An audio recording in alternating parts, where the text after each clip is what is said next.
Let me start this with a disclaimer of sorts. I'm not a lawyer. I should not represent legal counsel. I'm just an enthusiastic amateur with an internet connection and a little bit of spare time. Alright, that out of the way. Last week I talked about an incident that had happened on my live stream some time ago, and this week we're going to go really far in depth with that because, when you tell me I need to go kill myself, oh yeah, it's personal.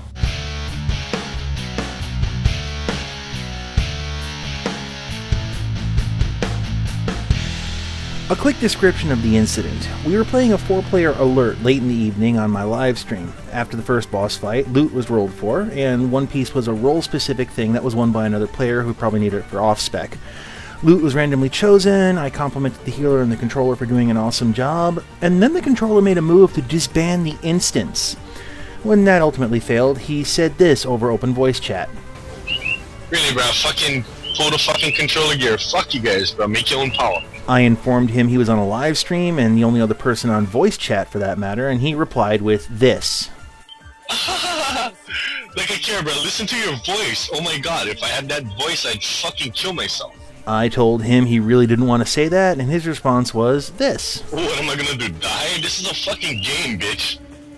Is it just me, or when somebody says it's just a game, they're always the instigator. Always, every time. But more importantly to this discussion, so this person said to me over open microphone, over open airwaves, that I should go kill myself. Yeah, my first question was, okay, legally speaking, what just happened? You may think this is overreactionary, but in recent years, it's become an issue. As stated last week, there are 2 teens awaiting trial for making threats in a video game that they were just kidding about. There's also dozens of cases of cyberbullying and online harassment for people saying much less, so when he said that, I wondered if it was a violation of law. To a lot of gamers, the answer is no. Well, it's because language like this is all too commonplace and no one's been arrested for it yet. Okay, vulgarity aside, people have this tendency to really go for the throat in MMO and MOBA games when it comes to expressing their displeasure, especially at other people that they think have wronged them. It's to the point that groups will run silently for an entire hour-long mission without saying a word, partially in fear of setting off a verbal toxic time bomb. League of Legends is so bad they've resorted to video pleas begging their players to play nice. Well, more directly for this case. Yeah, you know things are bad when the game masters recommend you seek out your local authorities to pursue things there. So, I did. To make a long story short, my local law enforcement pointed me in the direction of Wisconsin State Statute 947.013. This talks about what is and is not harassment, and the key points are that, at least in Wisconsin, there needs to be some criteria met. One is course of conduct, meaning the history of abuse, and it's not just a heat-of-the-moment outburst. Another is credible threat, and this is actually the reason they can't pursue this case, because there was no threat made, merely a suggestion. As the officer put it to me, there's no law saying that people have to be nice to each other, so as a result, this comes to a screeching halt.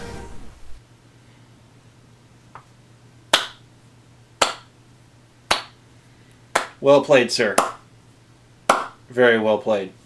You see, had he said something like, I will end you or I will kill you, then we'd have a case. But in this case, he didn't say that. What he said was a suggestion. Oh, you should go kill yourself, not I'm going to kill you. Same kind of thing goes for people who wish cancer upon other players or think that they should choke on something. Yeah, by merely making it a suggestion, they found a loophole in the law. So, congratulations, fine sir. Well played. You did what gamers do best. You found a loophole. One you obviously found from somebody else on a website because that's also what gamers do best.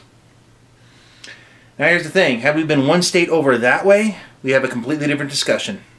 Controversial as it is, Minnesota's assisted suicide law has been used to prosecute a man who stalked people on a suicide prevention forum.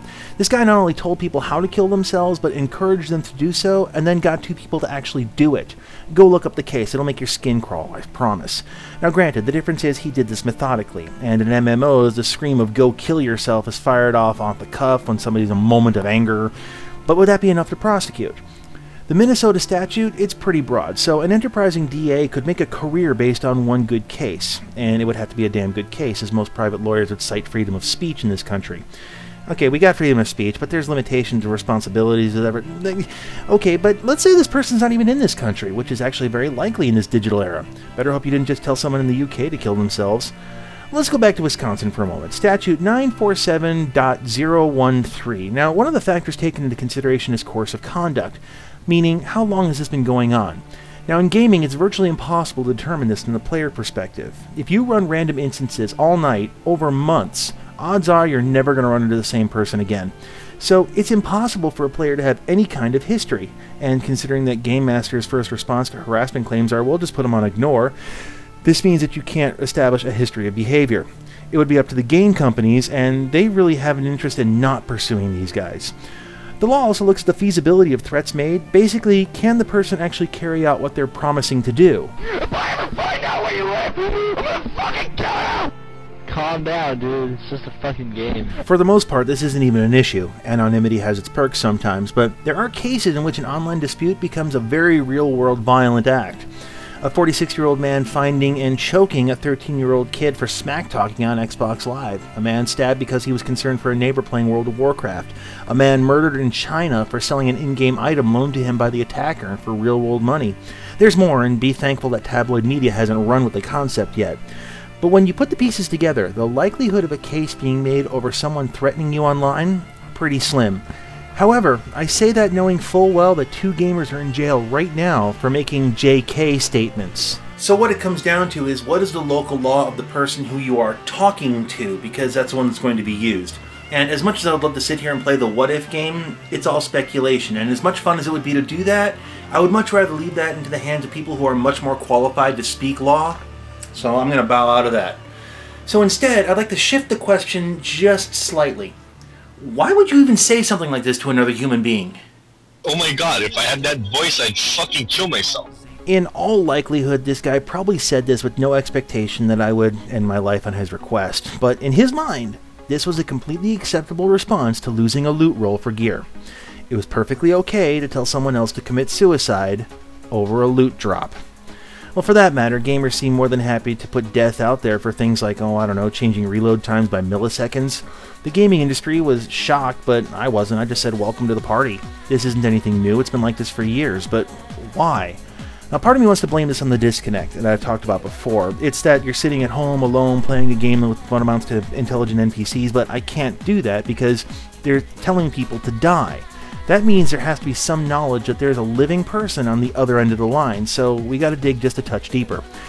Now, I found this online book by John Suhler, PhD. He teaches psychology at the department at Rider University, and he says this, and let me quote: "People may feel that the imaginary characters they created exist in a different space, that one's online persona, along with the online others, live in a make-believe dimension, a dream world, separate and apart from the demands and responsibilities of the real world. They split or disassociate online fiction from offline fact." And that's a part of it, but I think there's a lot more to it than that. Because, well, okay, this is going to be where I'm going to piss off a whole bunch of people in my audience, but this is something that needs to be said and something that needs to be acted upon, because we're kind of a culture of apologists. Whenever I talk about players behaving badly, I get a lot of grief for it. The term toughen up princess has been spat at me before. GMs will just roll their eyes and go, oh, just ignore the guy. Players will say, well, he's a great guy until he starts playing, all of which are variations on a theme. It's not their problem for telling me I should kill myself, it's my problem for being offended. They're not the bad guy for breaking the terms of service, so I'm the bad guy for reporting it. The blame shift has been there for years, and at this point it's so ingrained as part of the culture. It's become refined to a point where all the loopholes of the law are being exploited. It's not a threat on your life, I just want you to kill yourself, so I'm not to blame. The whole thing is, well, childish. I wish you would die is something that's said by someone who has no concept of the gravity of death or its far-reaching effects. It's how a 5-year-old reacts to not getting their way. Use all the hurtful words you can and something that's going to do the most damage. It's a verbal temper tantrum, one that is enabled by every single person who has ever made excuses for someone else's behavior. It's very easy to just brush it all off, and in fact that's what we've been doing as a community for years. Set a player to ignore, say boys will be boys, move on. It's a lot harder, not to mention a lot higher risk, to stop apologizing for people's actions and hold them accountable, especially to game companies who would stand to lose profit for holding their players accountable for in-game behavior. They've been making excuses for the player base for years, but now that the behavior has landed in their lap, they get to deal with it. My take is that it's got to start somewhere. Not saying something is unacceptable is as good as saying that it is acceptable. Name call me behind my back from behind your screen, but if the gaming community does not take a stand for themselves, we're no better than the active apologists.